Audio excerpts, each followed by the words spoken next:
Well, hello there, and welcome everyone. This is Maureen Mongrain, the Intuitive Life and Transformational Coach, and I'm your host for Soul Path Summit Series.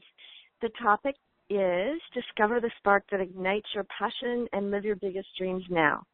And I'm so honored and grateful and so excited to have you here.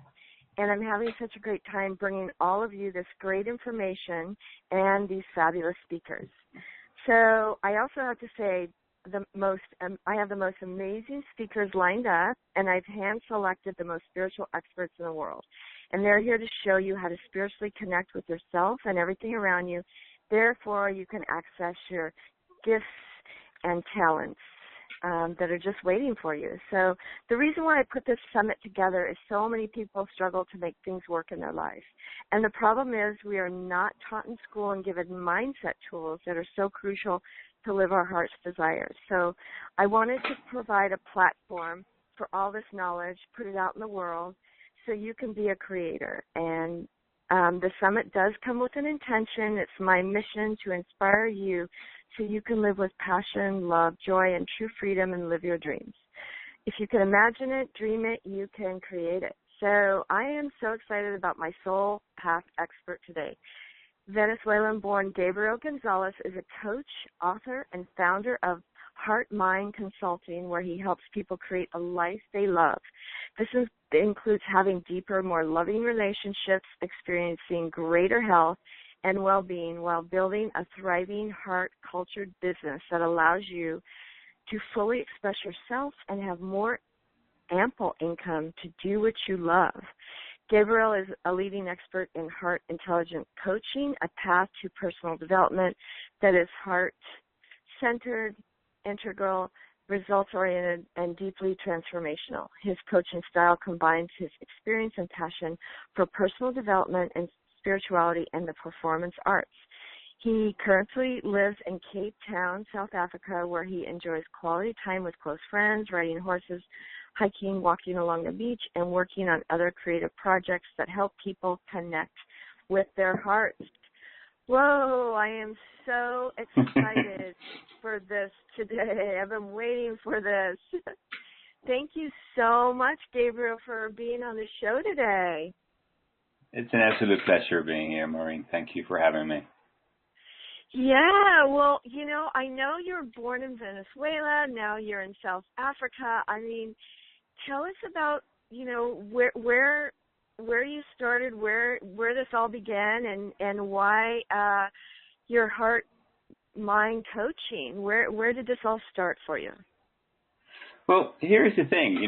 One of the reasons why I have really made it my life purpose, really, to teach this thing that I call the path of the heart, or be a guide for people who make a conscious choice to follow the desires of the heart, is because that has been my own journey from having been born in Venezuela as a kid who was terrified of horses and dreamed of being an actor someday, and then also dreamed of being on the stage and traveling, and never thinking that would ever happen to me. And then going out in the world, and then over the years becoming a highly successful actor in telenovelas in Venezuela, and then living in Los Angeles, and then actually working or competing in horses, horsemanship, and something called 3-day eventing. Then moving to South Africa, and then becoming a coach and being a spiritual leader of a spiritual community. One of the reasons I'm so passionate about this path is because it's the story of my own life. So I think I make a really great guide for other people who are ready to follow the desires of their hearts. Oh, that makes so much sense. You're just living your own path, and you're just showing others. I love that, because everything is so true. Yeah. I mean, I could sit here and tell you the whole story of my life, and the whole hour, will go by on that. But what I really want to do is I want to provide your listeners with as much information from my bag of wisdom and tools that I have created, so that they themselves can really embark or launch on this path of the heart. And so, yeah, I mean, just to give you a quick, just a 2-minute version of my journey over the past 8 years.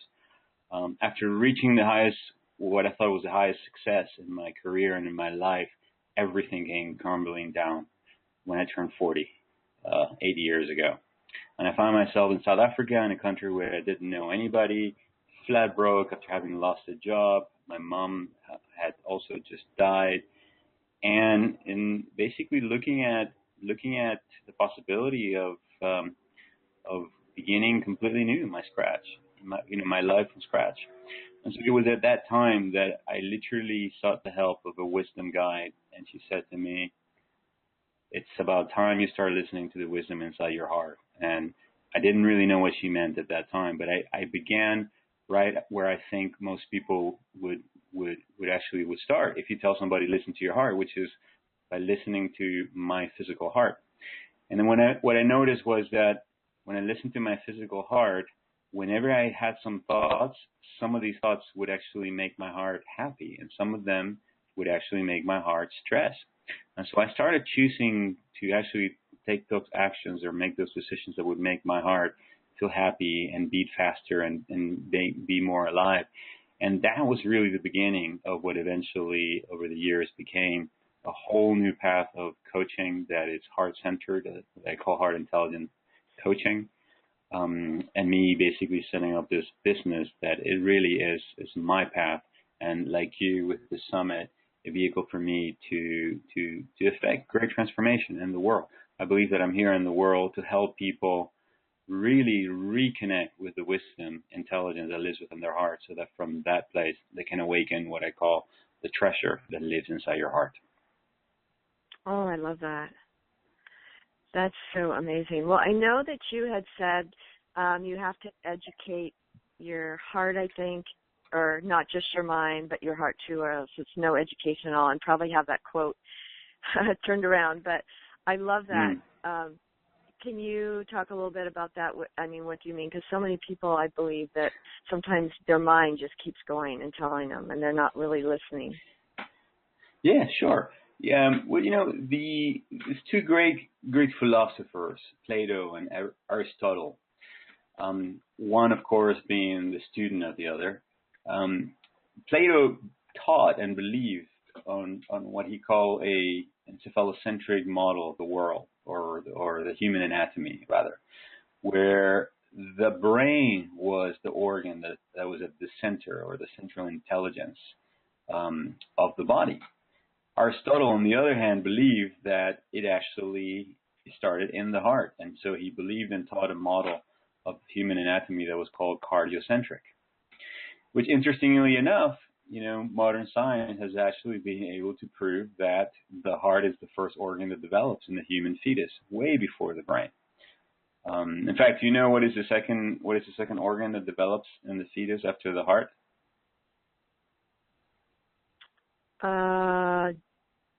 No, I can't. I knew the heart did first, but I can't remember what the second one was. The tongue. Oh. The tongue. Wow. So it makes you wonder, huh? It's like before you speak, connect with your heart, feel into your heart, find what is really ultimately true for you. Yeah. So this whole thing that is actually an Aristotle quote, where he said, educating the mind without educating the heart, was because Aristotle believed the heart contained a wisdom that needed to be accessed through the emotions.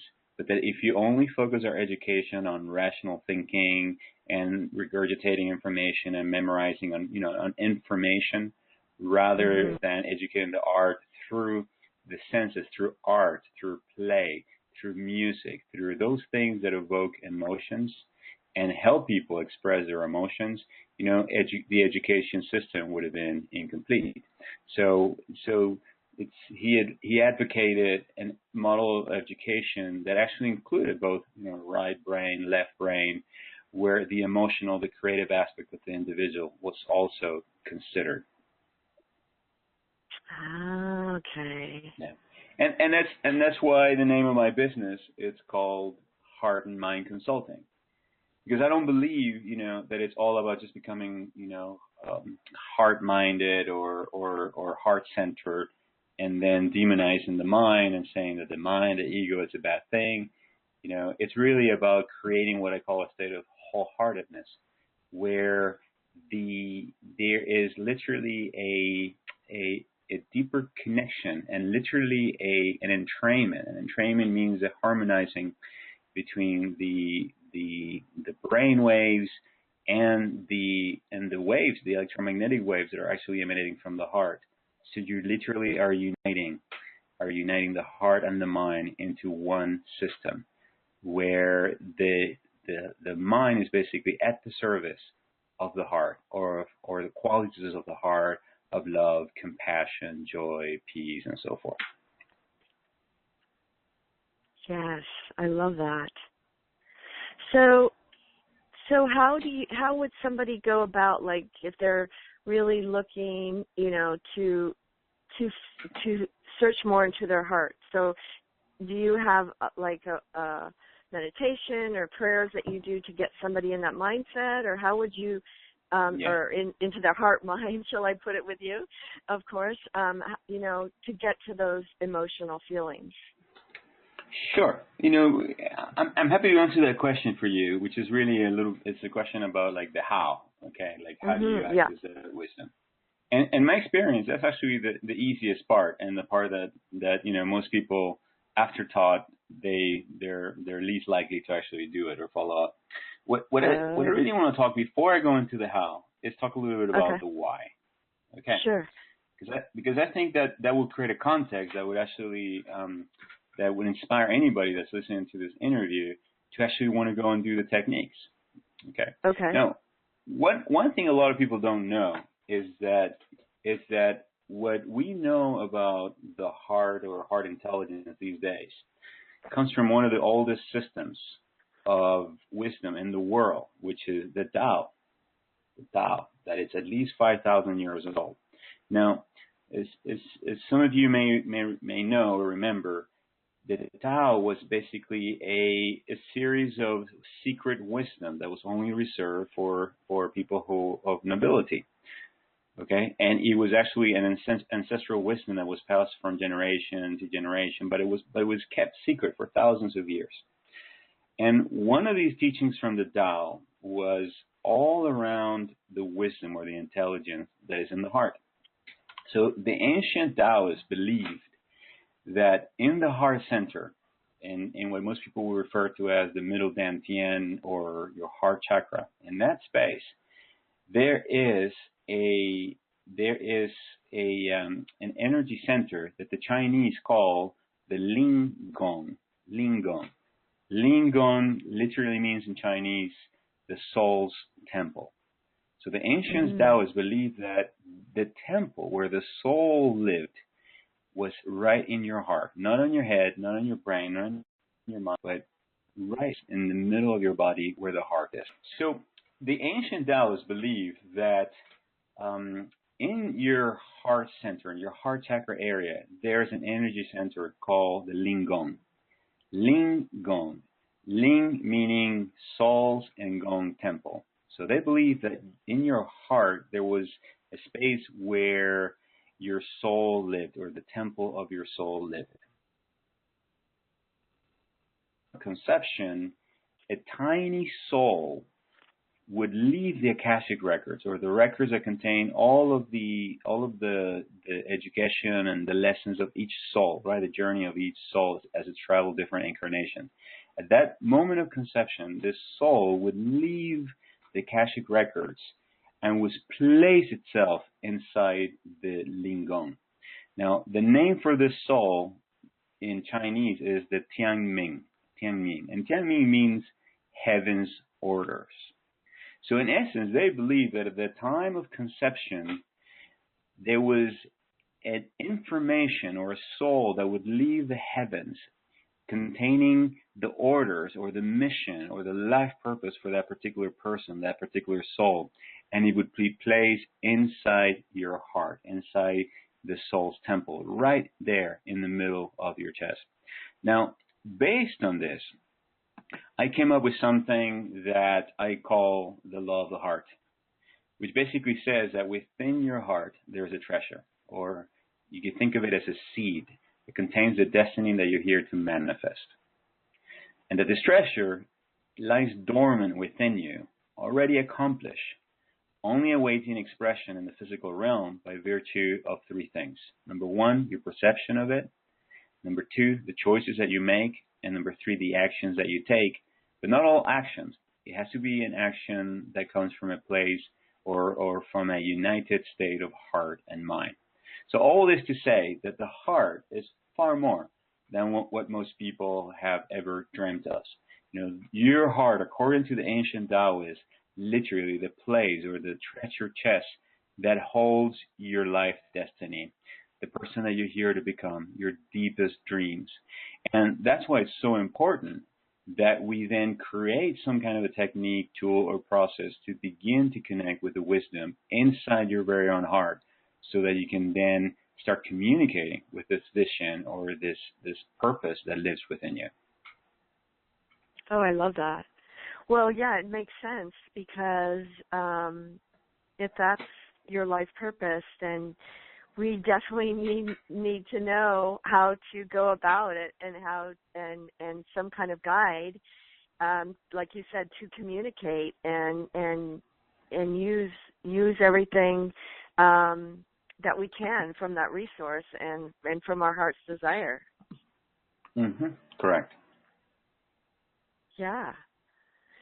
So it now, what I think is really interesting. Yeah, go ahead. Oh no, go ahead. You go ahead, please. Yes. What I think is interesting, it's that this is such a fitting topic for this summit. Oh yeah. When I hear Soul Path Summit, for me, I really make very little distinction between soul and heart, in the sense that for me, the place where the soul lives is in the heart. And so for me, the soul path is really the same as the heart path. The connection with that deeper part of yourself, that infinite knowing and loving intelligence within yourself, that knows exactly the reason why you're here, right? And not only knows the reason why you're here, if you listen to it and if you listen to its guidance, it will also reveal to you the how. It will draw towards you the right people, events, and circumstances that would allow you to express and to manifest that vision. Oh yeah. Yeah, that makes complete sense. And just the whole soul path, heart path. Yeah, you're right. It does completely fit, and it feels right. I know when you do take some time for yourself to think and go down into the heart. It's amazing how happy, at least I know how happy I become. Like I know that that's where I want to go to feel good. That's where I feel good. Mm-hmm. Mm-hmm. And yeah, I love the I've never heard of the Chinese Ling Gong and Tang Ming heavens. Those are beautiful. Mm-hmm. Thank you for sharing that. Yeah. That's awesome. So now we're into the how. Yeah. Okay, so how do you access the wisdom and the intelligence of your soul through and by means of the heart? Well, here's where it gets a little bit interesting. I have a belief that first, not all hearts are created equally. Okay. Okay. Right. And what do I mean by that? I believe that hearts, most people's hearts, have at least 3 layers, what I would refer to as 3 layers. Let me tell you what I mean by that. What we normally refer to as the heart, or society refer to as the heart, oftentimes has nothing to do with the heart. Because what they're really dealing with is what I call the external or shallow layer of the heart, which is the layer of superficial emotions. What do I mean by this? Well, if you have thoughts, let's just say like you're afraid of snakes, And so you're walking down the street, and then you see what appears to be a snake, and you get really scared, your heart begins to beat, and then you realize, oh my God, it's just a branch. Okay? So what happened was your belief that that was a snake and that your life was a threat created all these feelings of fear, anxiety, right? Mm-hmm. And so would you say that my heart was telling me that that was a snake? I doubt it. You would basically say, well, I thought it was a snake and therefore I got scared. So what normally happens is the majority of us at any given time, what we're really experiencing is what I refer to as the feeling of our thinking. Not the feeling of our heart, it's the feeling of our thinking. In other words, it's feeling that is basically caused by our thinking that we have at any given moment, or the beliefs that we hold. Okay, now a lot of people believe that that is the heart, and it's not. It is part of what I call the superficial layer of the heart, but it's not really your deep heart. It actually is. It really is. It basically is almost I would almost say that it's the mind impersonating the heart. So that then you can listen, so that then the mind can later on say, see, I should have not trusted my heart. I should have trusted, my rationality. The heart is too weak. The heart is too, so forth. I should not share my heart and blah, blah, blah, blah, blah. Okay. So the majority of people really stay at that level and they never go any deeper than that. And the reason for that is because beyond that first layer or superficial layer of the heart, there's a second layer that it's literally a wall, Maureen.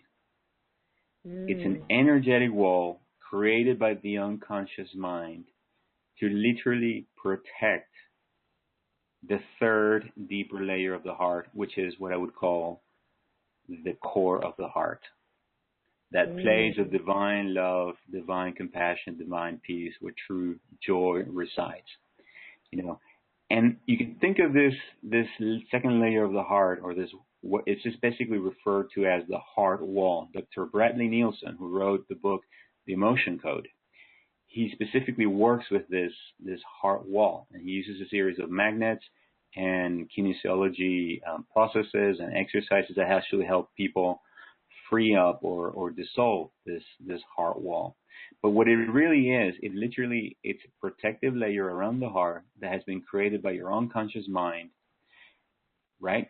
In order to protect you from feeling all the pain that you have not given yourself permission to feel for most of your life. Because at some level, your unconscious mind that is really here to protect you and to ensure your survival believes that at some level you're just not as strong. Like if you really gave yourself permission to feel all your grief throughout your life for all the things that didn't happen, all the abandonment and all of your wounding, somehow. Okay, so think of this second layer of a heart wall a little bit as what Eckhart Tolle refers to as the pain body. As the accumulation of all these emotions that you've never given yourself permission to feel, and therefore they never actually go into the heart, and so they stay on the outside and create a protective layer. Now,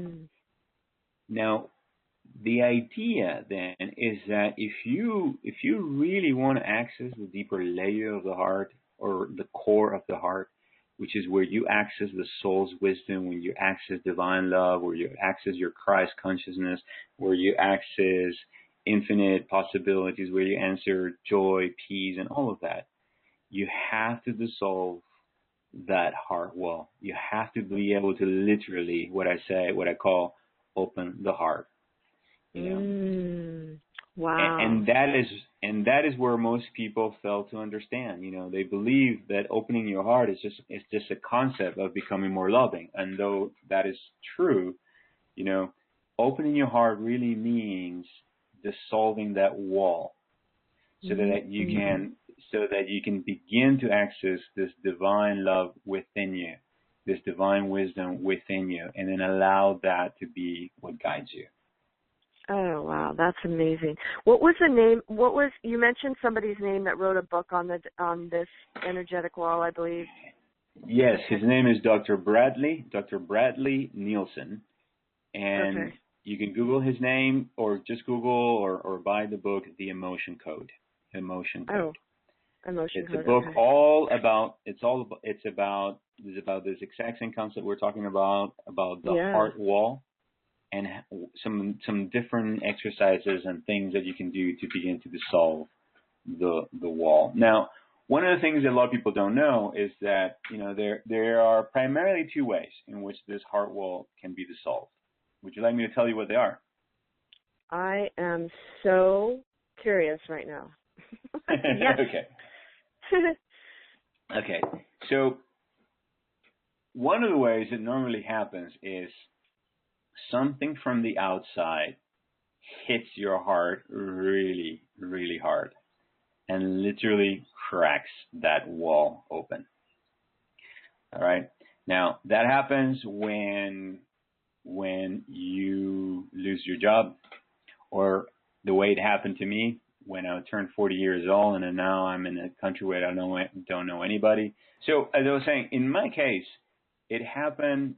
There are two ways that this can happen. It could be from the outside, when life circumstances literally crack your heart open, or when it's dissolved from the inside. Okay. So when it happens on the outside is when life does its thing. Okay. Because here's the thing: we're all programmed to open our hearts sooner or later. Okay. Think of it as the flowering of us, of our journey as human beings, or enlightenment. Okay. And so in my case, it happened when I came to South Africa, and I found myself in a country where I didn't know anybody, having lost a job. My mother died of cancer, and suddenly I found myself literally going through this dark night of the soul with so much pain that it literally cracked my heart wide open. And I experienced what a lot of people who have a heart opening experience, which is deep pain in your heart that it almost feels like you're having a heart attack. You literally feel this deep pain in your chest, and you literally feel as if your heart is cracking open. Now, obviously, this is quite traumatic, and it brings a lot of pain. But what's really happening at that moment is this heart wall is cracking open, and suddenly, for the very first time, you're giving yourself permission to feel all the pain that you have been avoiding feeling all the years, through your addictions, by living in your head, by focusing on being a workaholic, turning to food every time you have emotions that you don't want to feel, whatever it is that you've been doing to escape these emotions. Okay. So over time, obviously, your heart begins to heal, the wall continues to dissolve, and you begin to access the wisdom. Okay. So that's one of the ways in which it happens for a lot of people. Now, there's a second way in which you can initiate the process on your own and not wait until, life hits you with a proverbial 2x4 and cracks your heart right open, which is by literally energizing the heart. What was that? Energizing the heart. Yeah. Oh, okay, perfect. Yeah, energizing the heart. What does that mean? Well, I believe, and it's not only been my experience and the experience of everyone that I've ever worked with, but also the experience of many teachers who've been teaching this for a long time, that when you energize the core of the heart, so in other words, instead of putting your attention on the outer layer of these, this shallow emotions or superficial emotions, or even putting the attention on the heart wall and say, oh, I have this heart wall that has been numbing me and my heart. Instead of doing that, you focus on energizing the core of your heart, the center of your heart, by one of different ways. One of my favorite ways of doing this is by practicing what I call heart rhythm meditation, which is a type of meditation where you literally breathe in and out of the heart, focusing on the heart, and then evoke the feelings of the heart, which is love and appreciation. And then as you begin to do this, what begins to happen energetically is the inner core of the heart begins to dissolve the wall from the inside out. So it's a much gentler way of dissolving the heart wall.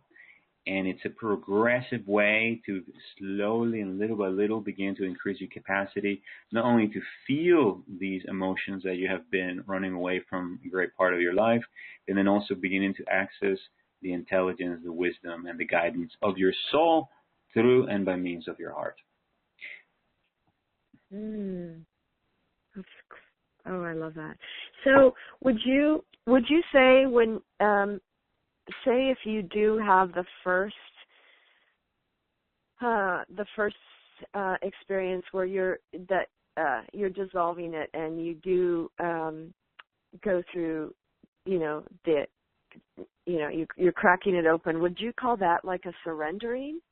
Because people refer to the surrendering. Would that be, and like you said that I believe you lost a job, you were alone, your mom had cancer, and you were just, dark night of the soul. So would that be you awakened, or what, or not necessarily? Is it similar? Like when you have an awakening or a surrendering? Yeah, I agree with you in terms of that is the beginning of surrendering, But here's the thing, there's a big difference between waking up and getting up. I don't know about you, but sometimes I wake up in the morning, and I'm awake, but I stay in bed. In bed, and before I know, I'm back asleep again. And then I woke up, an hour later, and I go, oh my God, what happened? I fell asleep again. Yeah. And I think that that's exactly what happens to a lot of us, Something comes, like you just said, that hits us, cracks us right wide open, and there is an invitation to wake up. And right. Yes, it is a path of surrender, without a doubt. Okay, but a lot of people don't wake up. In other words, they don't begin to do the work that's necessary to stay awake and eventually clear and heal what has to happen. So, for example, it's like they have their moment of awakening, and then immediately they go back into their heads, or they start, smoking, dope, or doing something else to try to have an experience to take that further, when instead what they're actually doing is numbing their emotional system all over again and not really waking up. Or they go into their minds trying to understand, and so they literally leave their pain and they try to intellectualize what's happening, and now they've disconnected once again from their heart, so they go back to sleep again. Gotcha. But if somebody does move forward and starts working on themselves and starts realizing, that they can move forward in awareness and start doing the work, that's when you say that's kind of when the second one comes in, the energizing the heart. Yeah, well, it could happen one way or the other.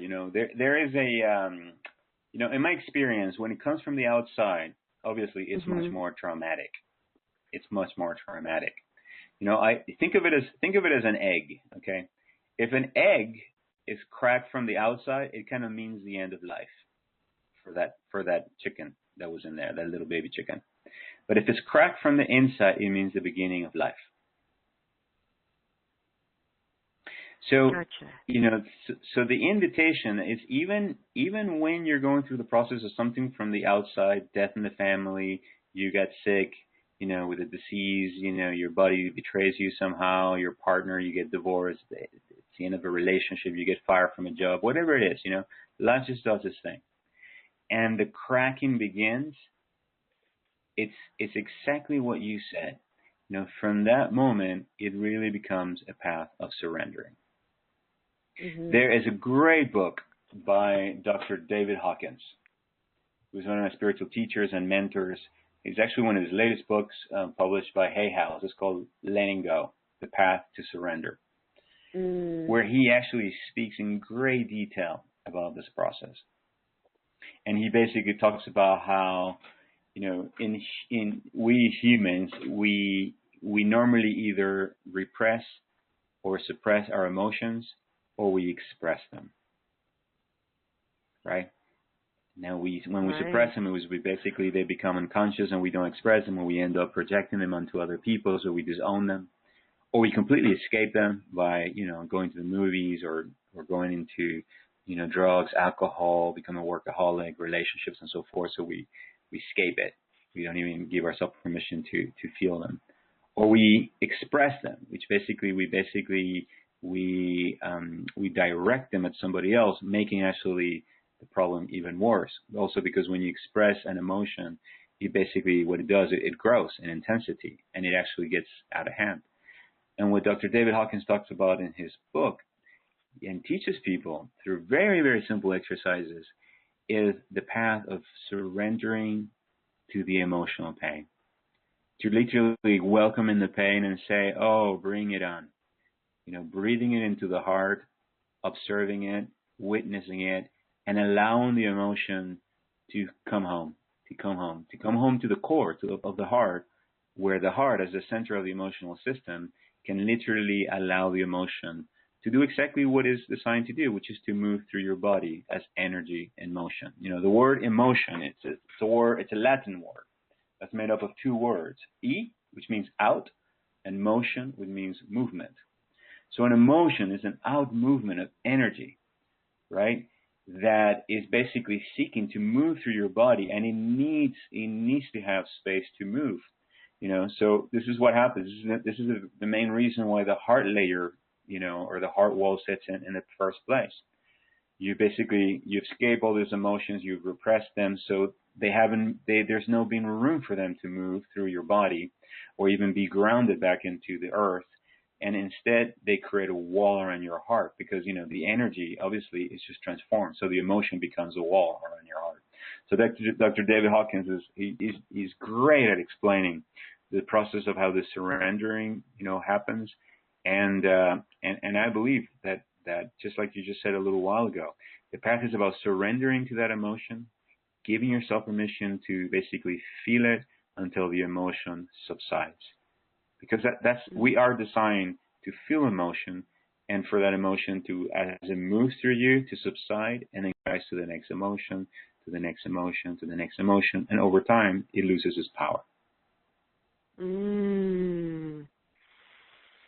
Yes, you're right. Well, I think when you address it and move it through you and not suppress it, like I've done in my before, and now I know. Again, it's that awareness that. Okay, so when it comes from inside, say if you have a surrendering moment that's just from the inside, and you keep moving with it, and then that is when you will be able to have it flow through you. But through the inside is where you want it, and keep bringing it forward, and so it can dissolve, correct, and move it out. Yeah, exactly. So what you want to do, say for example, like you can practice this right now. Like put a hand on your heart. Okay. Okay. And what you're doing is, by putting your heart in the heart, what you're in essence doing is you're bringing, number one, the focus on your heart. Where attention goes, energy flows. So by putting the hand on your heart, you're now beginning to actually draw energy into the heart. Now you're going to now go beyond this mental energy into much more higher source of energy, of prana or spirit. The word spirit means breath. One of the primary ways we receive energy from our environment is through our breath. And so now you're going to start breathe in and out of the heart. You can imagine that you have a tiny little hole in the heart, right in the center of your chest. And you use your imagination as a tool so that you draw that prana, that life force, that breath straight into the heart. And now when you do this, you want to keep the breath deep and long, and then also rhythmic. Rhythmic means is that you want to make sure that the inhale and the exhale are even and on the same beat. So that if, for example, you're breathing in on the count of 4, like you inhale 1, 2, 3, 4, you also exhale on 1, 2, 3, 4. So you want to establish a rhythmic pattern to your breathing, but you want to ensure that the breathing is in and out of the heart. Okay, and yes, this is kind of a yoga breath in the sense that you want to breathe not just into your chest, but you want the breath to go all the way down into your stomach. So as you inhale into the heart, it spreads from the heart to the head, to the shoulders, down to the legs. Now, these two things alone that we just did, if at any time you're feeling any negative emotions that normally are caused by, as I said, by this superficial heart or our thinking, what this will do is it will neutralize all those negative emotions. Okay? Now, if you want to now start energizing the core of the heart, you literally have to then evoke the feelings that live inside that core. And these are the feelings of love and appreciation. So what do? You use your mind as a tool to call forth a memory or remember a time in your life when you were in the presence of someone that you loved, or a time in your life when you had perhaps, where you felt at one walking in nature, or you were at the beach, or you can remember when your first child was born, or when you were holding a pet, a puppy or a kitten in your hands. But you want to bring a memory that evokes the feeling, okay? Now, you want to make sure that the memory evokes the feeling. In other words, you have to feel the feeling. It has to be something that you feel inside of you. So if you bring a memory that doesn't evoke the feeling, then discard it and then choose another memory. Okay, so as you breathe in and out of the heart, just bring that memory and then continue to breathe in and out of the heart, evoking that memory. Now, this alone, this very simple technique, what it begins to do is it begins to energize the core of the heart, and it begins to slowly dissolve that heart wall. What does that mean? It means that the component of this wall, little by little, are going to start coming down. And how will you experience this? Well, what will begin to happen is, as you continue to do this, you're going to start having memories of things in the past, events in your life that were hurtful, where there was an expressed emotion. And then the idea is that you don't prevent yourself or demonize those feelings or make them wrong, but instead you bring all of that into the heart, and you imagine that you can just let the heart, the divine love within the heart, to just wash and love every emotion.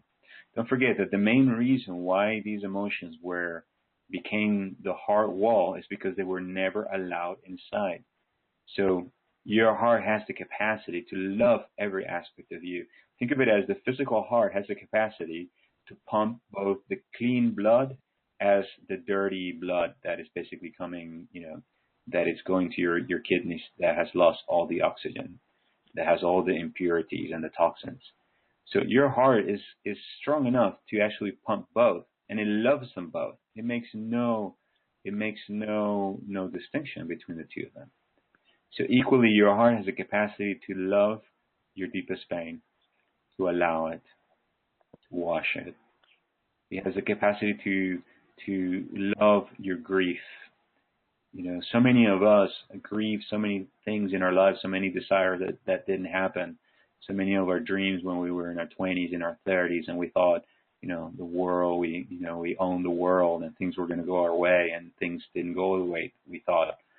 We have a lot of grief that we haven't expressed. So as you begin to practice this technique regularly, you're going to notice that these old emotions will come, because now you have the opportunity to offer them into the heart so that they can be dissolved, so that they can be washed. And then as you begin to do this over time, this wall literally dissolves completely. And now you entered into a space where you can be vulnerable to life. You feel more alive. You feel more, and as life continues to do the things that life does, your girlfriend, your boyfriend doesn't show up on time, or they forget about your birthday. What happens is, as you give yourself permission to feel that sadness at that moment and that grief, you surrender to it, you feel it, and literally it goes away. There's no need to even remember what happened, because you dealt with it emotionally. You allow the emotion to be expressed, to be loved, and simply it's transformed into the next emotion. And there's no even need to even remember, that such event even happened, because there's no emotional attachment to it. We normally only remember those things that we still emotionally attached to because of what I just said, because there was an emotion that was never really embraced or that we allowed ourselves to feel. So by doing this exercise over time, I mean, you could do it maybe, 2 times a day, 3 times a day, maybe.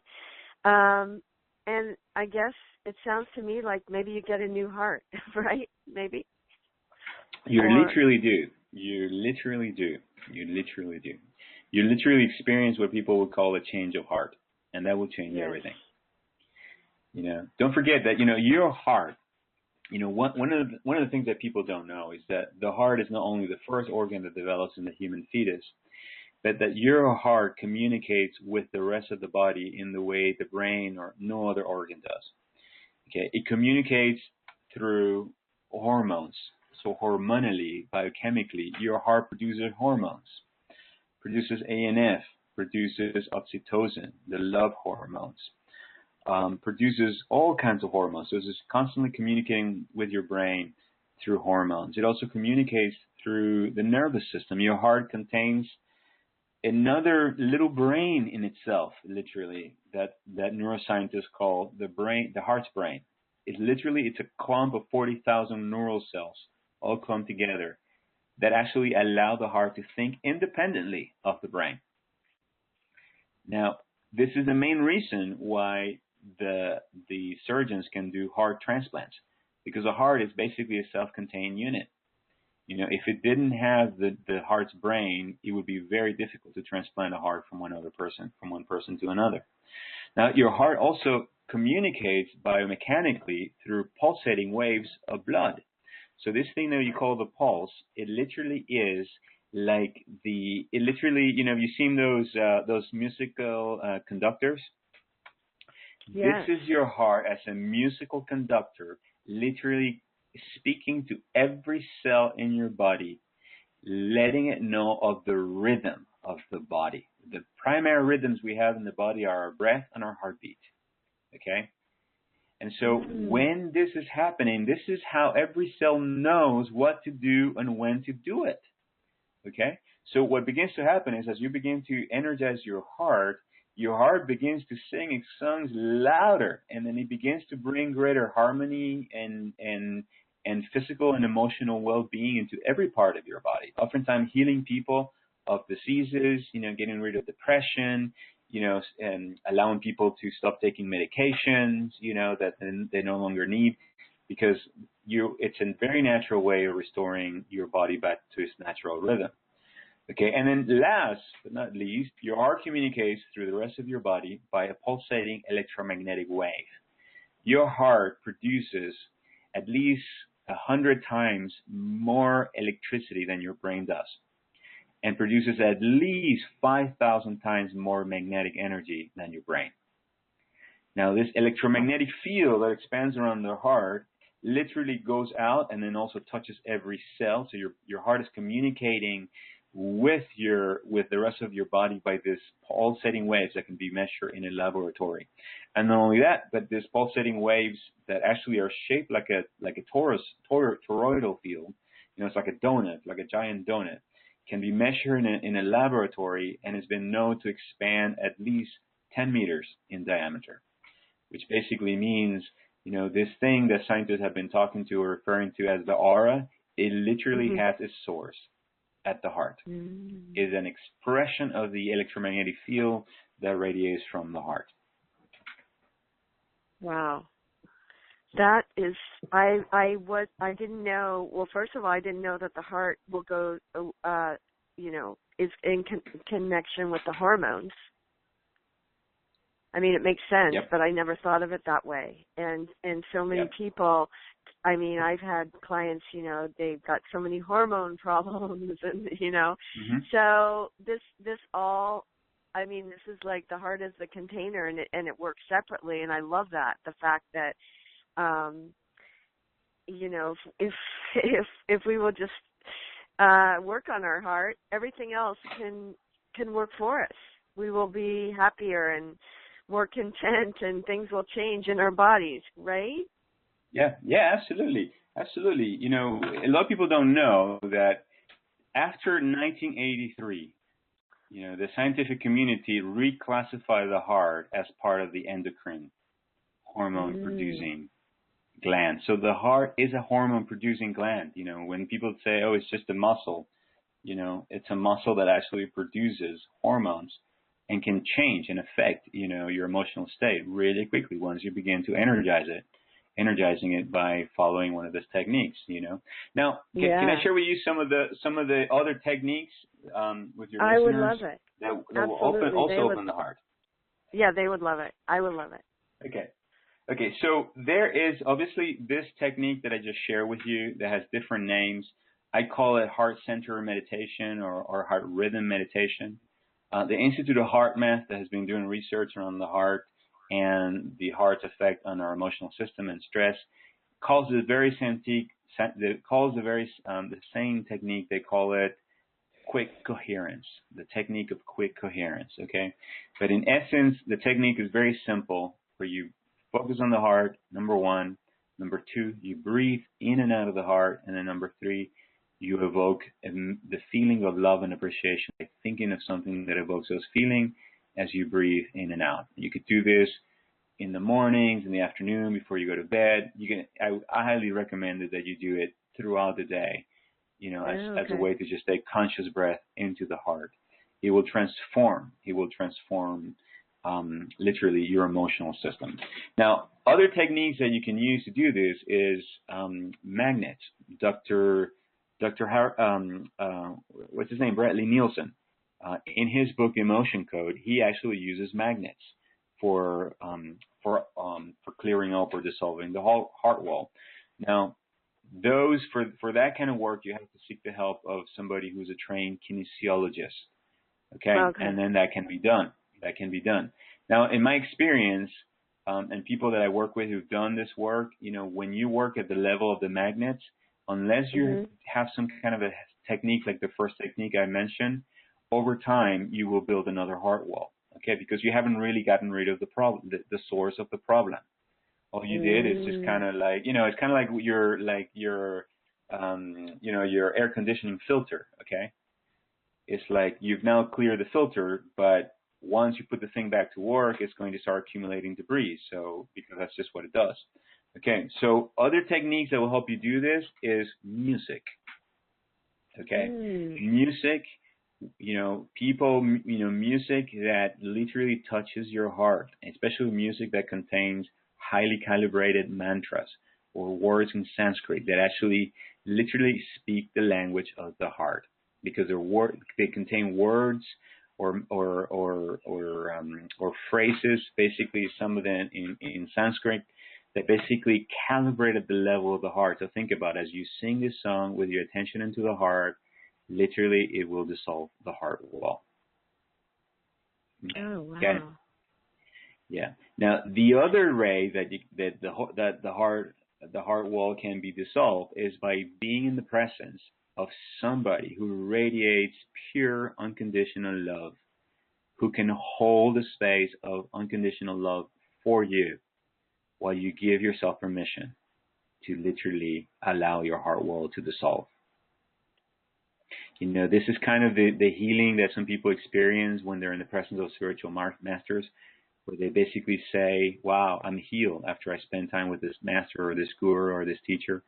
And it's because the energy field, that literally the energy field from their heart was so big, so powerful, that it dissolved your own, anything within you that was stopping you from feeling that love. So people experience that.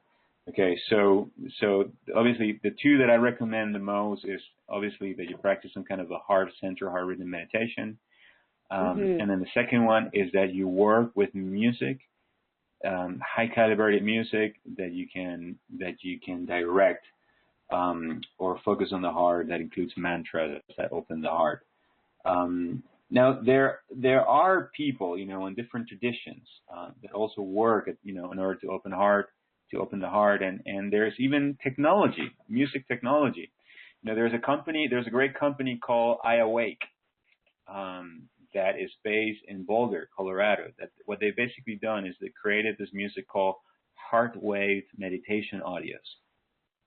And these heart wave meditation audios have actually been encoded with all kinds of like golden means, coherent heart waves, the energy of like pure divine love. They have been able to capture basically different frequencies that you also find in these mantras and these high calibrating words, and they basically encoded them in music that will have that effect on you. And I'm not talking about this as a way to promote them. I actually bought the music from them, the Heartwave Meditation audios, and I'll just simply share with you and your listeners that when I started listening first to them, that was 3 years ago, I started having spontaneous past life regressions when I was listening to these audios. And what I realized, what was really happening was, because the music was helping me access basically was opening my heart. My heart, that is the organ of true inner vision, was literally beginning to give me information, about the wisdom of my soul, about certain lessons that I was learning at this moment. And so it began to give me information from the Akashic records. Don't forget that according to the Taoist tradition, the soul that lives in your heart, your life purpose, the treasure that lives in your heart, is directly connected to the Akashic records, or the records of your previous incarnations. So those are the things that I recommend to anybody that wants to go further in this work, that they can go and explore and definitely play with and experiment with. Yeah. So the company for the music is called I Awake, correct? Out of Boulder? Yeah, I Awake. Yeah, I Awake. Mm-hmm. Just letter I and then the word awake. Yeah, and you can Google it. The audios, the name of the audios are Heartwave Meditation audios.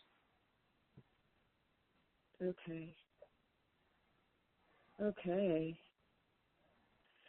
Well, this has been such a beautiful interview, and you have shared with us so many, so much that I am so grateful to have you on here, Gabriel, and we've all learned about the heart and the different layers, and how to energize the heart and keep energizing it, and have that change of heart or new heart. And I just love it. And I guess love can break down walls, right? Because we're trying to get that wall inside that's been created from maybe past pain or hasn't been dealt with. We've just kind of pushed it down. So this has been beautiful. I can't thank you enough. And I know the listeners love you. Cool. Yeah. So I know that you have a really amazing gift to share today, Gabriel. Can you talk a little bit about that? Yeah, sure. So my area of, or my biggest passion in life at this moment is helping people follow what I call the path of the heart. Now, depending on who you're talking to, the path of the heart will mean different things. If you talk to a Sufi, the path of the heart is the path of love, through by means of the heart. If you talk to somebody who's a Buddhist, it's the middle way. It's the path of the Buddha. If you talk to, so it's the path of compassion. So if you talk to somebody who's a Christian, it's the path of the Christ that lives in your heart, And so ultimately, as you were saying earlier, it is the path of love. Now, what I have done as a coach, I've taken this concept of the path of the heart one step further, and define the path of the heart as the journey that you embark on when you make the decision to love yourself enough to courageously go after 100% of what you believe in your mind and deep in your heart is possible. And along this journey, you transform yourself, others, and the world. Okay. So what I would like to do is I have created a 2-week online course, an audio course that also includes some videos that will basically help people embark on this journey. You're going to learn. I get to go in each one of these audio lessons much deeper, talking about the 3 layers of the heart, talking about the 3 brains or areas of intelligence in our body, how to make decisions from your heart. So I've kind of put this, a wonderful 2-week course that anybody that wants to learn more about how to connect with the wisdom of the intelligence of their heart so that they can start discovering the treasure that lives within, so that they can start awakening to their life purpose. and ultimately go 100% after what they know and believe in their heart is possible for their lives.